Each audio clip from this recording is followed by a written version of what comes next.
अस्सलाम वालेकुम जी, welcome back. क्या हाल चाल है आप सबके? दुआ करती हूँ आप सब बिल्कुल खैरियत से हों। अभी मैं किचन में आई हूँ और मैंने ये सारा क्लीन करना था और ये वाला जो क्लीनर है ना, ये उस्मान लेकर आए थे। मैंने उनसे कहा था कि एक ला कर देना, तो वो लिडल पे गए थे और लेकर आए थे। वैसे लिडल की काफ़ी सारी चीज़ें जो है ना वो अच्छी होती हैं, जो क्लीनिंग की होती हैं, काफ़ी अच्छा रिज़ल्ट मिलता है उनका। और बहुत सारे मेरे व्यूवर्स मुझे यहाँ से देखते हैं, तो इसलिए मैं शेयर कर देती हूँ, रिव्यूज़ दे देती हूँ। जैसे भी होते हैं अच्छे बुरे, और अच्छी बात है किसी का फ़ायदा हो जाए क्योंकि ज़ाहिर है आप भी मेरी बहुत हेल्प करते हैं, बहुत सारी चीज़ें मुझे बताते हैं। तो यहाँ पे बस ये मैंने डाल के रख दिया था और थोड़ी देर के बाद मैंने सारा क्लीन कर लिया। इस पे जो फ़ॉइल होती है ना, वो मैं कभी बिछाती हूँ, कभी नहीं बिछाती, और फिर जब मैं तंग आ जाती हूँ फिर मैं बिछा देती हूँ, तो ऑन एंड ऑफ इस तरह से ये सब चलता रहता है। तो सबसे पहले मैंने सोचा मैं ये साफ़ कर लूँ। आप जब भी कुकिंग करते हैं ना, एक तो आपका किचन साफ़ हो, तो आपका मूड बहुत अच्छा होता है और फिर आपका कुकिंग करने को दिल भी काफ़ी चाहता है और अच्छी कुकिंग होती है। तो इसलिए मैं कोशिश करती हूँ, जब मैं किचन में आती हूँ तो मैं एक बार सारा किचन जो है वो क्लीन कर लेती हूँ, साफ़-सुथरा कर लेती हूँ, फिर उसके बाद मैं अपनी कुकिंग जो है वो स्टार्ट करती हूँ।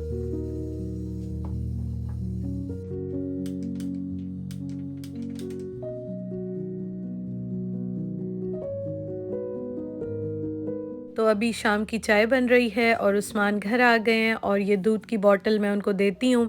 वो बाहर चाय जो है वो बनाते हैं, क्योंकि हर जगह पे चाय अवेलेबल नहीं होती है। तो मैं उनको चाय का सामान भी सम टाइम मतलब वैसे भी जब वो जाते हैं लंच बॉक्स तो देती हूँ, लंच बैग होता है, तो उसके साथ मैं चाय की चीज़ें भी उनको देती हूँ।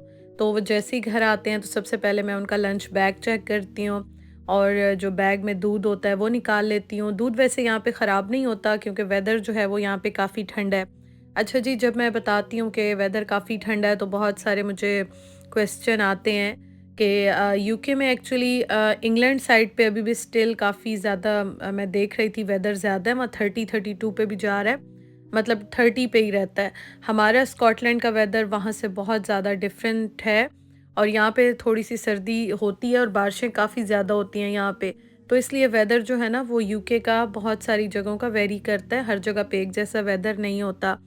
तो जब मैं बताती हूँ तो मुझे काफ़ी कमेंट्स आते हैं कि हमारी तरफ गर्मी है या इस तरह से वहाँ पे वेदर है, तो मैं बता देती हूँ, आपको अच्छा लगता है, सम टाइम दिखा भी देती हूँ। तो ये हमारा वेदर का हाल है और वेदर चेंज होने की वजह से तबीयत भी थोड़ी-सी ज़रा डाउन हुई हुई है। मतलब कि पता नहीं, जैसे कहते हैं ना मौसम बदल रहा होता है, थोड़ा-सा फ़ीवर हो जाता है, उसके साथ थोड़ा-सा ये होता है कि बॉडी में दर्द होता है, जोड़ों में दर्द होता है, तो बस ऐसे ही कुछ हाल चल रहा है। तो ख़ैर चाय बन गई है, चाय लेकर चलते हैं अंदर, और इस टाइम तो शाम की चाय लाज़मी बनती है। और आज का व्लॉग मैंने थोड़ा-सा किचन का ही बनाया है, क्योंकि तबीयत कुछ इस तरह की हुई हुई थी कि कुछ ऐसा ज़्यादा मैंने शूट नहीं किया, लेकिन हाँ, आपसे बात करना अच्छा लगता है और ज़्यादातर और कुछ करें ना करें किचन से तो मतलब कि छुट्टी नहीं होती है। एक टाइम खाना बनता है मेरे घर में इस टाइम पे, तो मैं कोशिश करती हूँ कि जो भी सादा खाना हो जैसे भी बनाऊँ, लेकिन थोड़ा-सा मतलब कि अच्छा बन जाए। तो इसलिए मैं साथ सलाद बना लेती हूँ या चटनी बना लेती हूँ या इस तरह से थोड़ा बहुत बनाती हूँ, ताकि ये है कि हम लोग एक टाइम खाएँ तो ज़रा सुकून से खाना खाएँ। और खाना तो आपको पता है हर घर में बनता ही बनता है, तो इसलिए बस अभी साथ-साथ चाय भी बन रही है और खाना भी बन रहा है।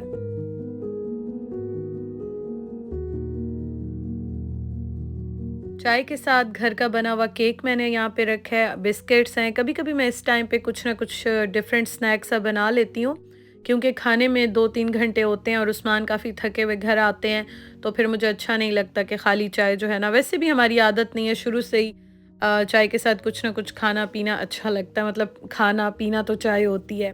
और केक काफ़ी अच्छा बना था इस बार। केक अच्छा बनता है ना जब आप मेहनत करते हो, और वैसे तो इसमें इतनी एफ़र्ट नहीं है, लेकिन हाँ, ये है कि आप मिक्सिंग करते हो या सब कुछ, तो उसमें ये है कि फिर दिल खुश हो जाता है।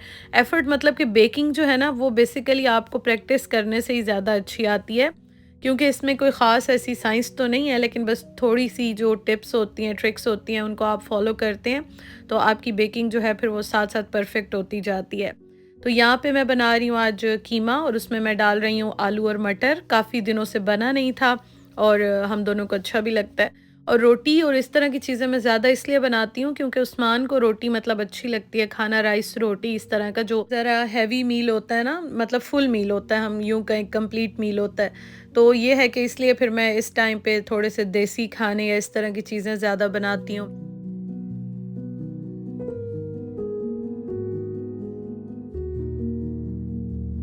तो यहाँ पे इसको मैं थोड़ा-सा भून लूँगी और थोड़ा-सा ही प्रेशर दूँगी। अच्छा, आज मैं ये वाला प्रेशर कुकर यूज़ कर रही हूँ, क्योंकि दोनों प्रेशर कुकर मैं यूज़ करती हूँ। अगर एक भी मैं कुछ दिन यूज़ ना करूँ तो आपको पता है चीज़, मेरे ख़्याल में जब तक चीज़ें जितनी भी घर में होती हैं, वो हम यूज़ करते रहें ना तो वो ठीक रहती हैं। जैसे ही हम उनको यूज़ करना कम करते हैं या नहीं यूज़ करते हैं तो चीज़ें ख़राब होना स्टार्ट हो जाती हैं।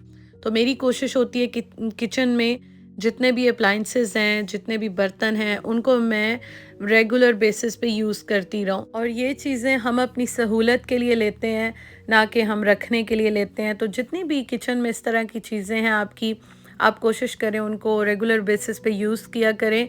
ये मेरा पर्सनल एक्सपीरियंस है। यकीन करें कि ये जो प्रेशर कुकर है ना, मैंने इसका जो रबड़ होता है, गैस्केट होती है, वो मैंने रख दिया था। ये मैंने यूज़ नहीं किया था कुछ अर्सा। आपने देखा था वो दूसरा वाला प्रेशर कुकर मैं ज़्यादा यूज़ कर रही थी। तो जब मैंने निकाला तो बग़ैर यूज़ किए बिल्कुल नई गैस्केट जो है वो ख़राब हो गई और इसके हैंडल्स का कलर भी फ़ेड होने लग गया। तो अब मैंने सोचा कि नहीं, मैं दोनों प्रेशर कुकर को ऑन एंड ऑफ जो है इन दोनों को यूज़ करती रहूँगी ताकि ये बिल्कुल ठीक रहें। और सेम जो है आपकी जितनी भी अप्लायंसेस हैं, आप कोशिश किया करें आप उनको भी रेगुलर यूज़ किया करें, ताकि उससे ये है कि वो वर्किंग में रहें और बिल्कुल ठीक काम करती रहें।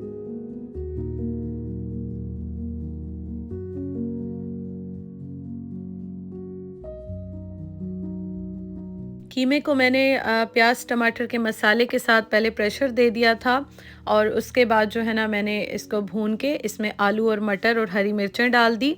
अच्छी तरह से यहाँ पे मैंने इसको भून लिया और ये चिकन का कीमा है। तो चिकन का कीमा भी ये होता है कि आप उसको अगर अच्छी तरह से पकाएं ना तो उसका टेस्ट काफ़ी अच्छा आता है।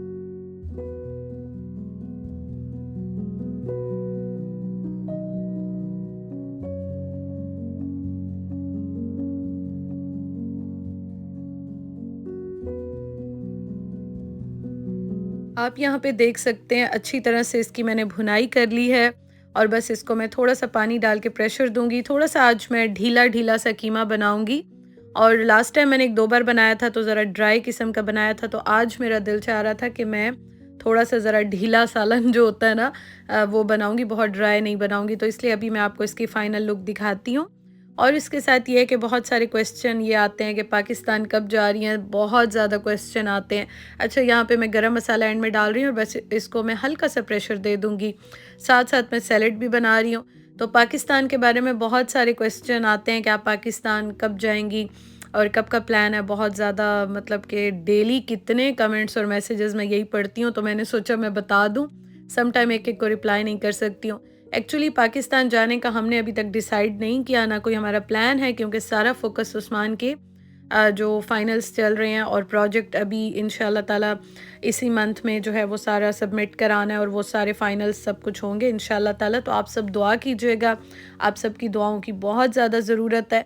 इसलिए हमने कुछ भी प्लान नहीं किया और पहले हम लोग अगर कर लेते ईद पे या माह रमज़ान में तो शायद हम चले जाते, लेकिन अभी तो फ़िलहाल हमारा कोई भी प्लान नहीं है। तो इसलिए अभी फ़ोकस वहीं पे है, फिर उसके बाद इंशाल्लाह ताला देखेंगे कि क्या करना है। और एक और चीज़ ये कि आजकल तो मैं देख रही थी, बल्कि मुझे इंस्टा पे भी बहुत सारे मैसेजेस आ रहे थे कि टिकट्स जो हैं वो बहुत महंगी हैं। जनवरी में थोड़ी सी टिकट सस्ती आ रही हैं और उसके अलावा अक्टूबर नवंबर में थोड़ी सी, नवंबर में भी महंगी हैं, अक्टूबर में और जनवरी में थोड़ी सी सस्ती आ रही हैं। तो ये है कि अभी तक तो खैर कुछ नहीं पता, देखें कि उस्मान क्या करते हैं, क्योंकि अभी उसके बाद फिर वो आगे का प्लान करेंगे इंशाल्लाह ताला। और डिग्री जो है वो उनकी 2 साल की थी, तो बस वो भी सब कुछ जो है ना वो उनका साथ-साथ चल रहा है। तो होप सो कि चीज़ें जो है वो इंशाल्लाह ताला बेहतर हो जाएँगी। और बाकी ये है कि बहुत सारे और क्वेश्चंस भी आते हैं, काफ़ी क्वेश्चंस आते हैं। तो इंशाल्लाह ताला बस मैं कोशिश करूँगी एक वीडियो बना लूँ और आप लोगों से मैं पहले पूछ लूँगी, आप मुझे बता दीजिएगा जो-जो आपको आंसर करने हैं, इंशाल्लाह ताला वो मैं डिटेल में उसी में बता दूँगी। क्योंकि व्लॉग में ना जो चल रहा होता है तो मैं वही साथ-साथ आपको बता रही होती हूँ, शेयर कर रही होती हूँ। तो इन्फॉर्मेटिव क्वेश्चंस भी इंशाल्लाह ताला उसको भी मैं ज़रूर कवर करूँगी। और कीमा रेडी हो गया है अब इसको लेके चलते हैं टेबल पे। ये देखें माशाल्लाह से बहुत अच्छा बना था और बस अब हम खाना खाते हैं। आज का व्लॉग थोड़ा सा किचन का है, लेकिन ये है कि मैंने कहा चलो आपसे शेयर कर लूँ, छुट्टी नहीं होनी चाहिए। Thank you for watching. अपना बहुत ख्याल रखिएगा, बहुत सारा प्यार, बहुत सारी दुआएं। अल्लाह हाफिज़।